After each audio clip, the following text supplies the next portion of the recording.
On that fateful Friday morning, Alfred Omole had already set up his workstation despite the anxiousness he was feeling.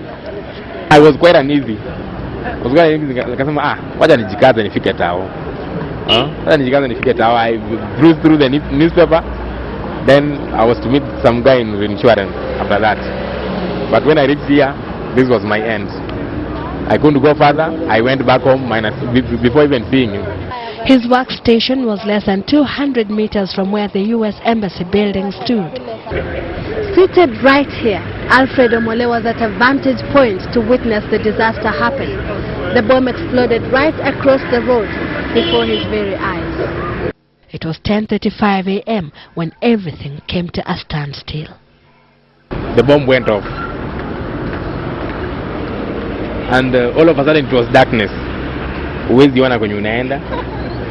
Ilikuwa ni giza na ni vumbi.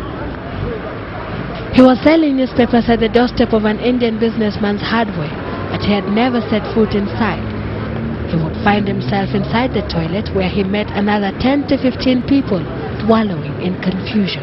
People inside there were talking in tongues, others were praying, and you could not even see who is talking. You see, it was dark.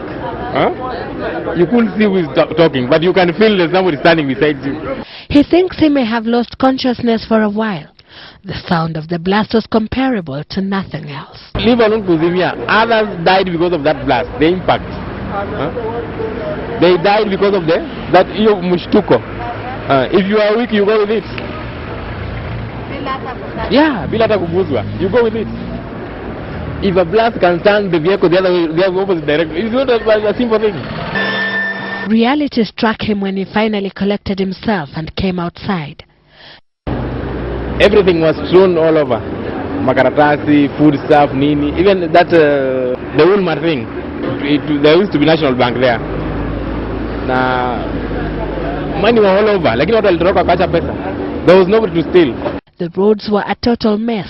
The explosion had ripped off and turned vehicles around, while people who were out in the open were at the mercy of flying glasses. Because we could not wait anymore. You don't know what was coming to happen again. Bridge, there was that flyover, railway flyover. We crossed to the other side. In fact, I walked home on foot. He came to confirm that his colleagues had survived after another 2 weeks. It took about 3 weeks for everything to come back to normal. But people had died, buildings were destroyed. And what I can say is that I thank God for my existence today. Now he appreciates the seriousness with which terrorism should be fought. His heart goes out to the Somali people and those in the Middle East who are undergoing the experience he had for just one day, every so often. Sylvia Chebet, Citizen TV, Nairobi.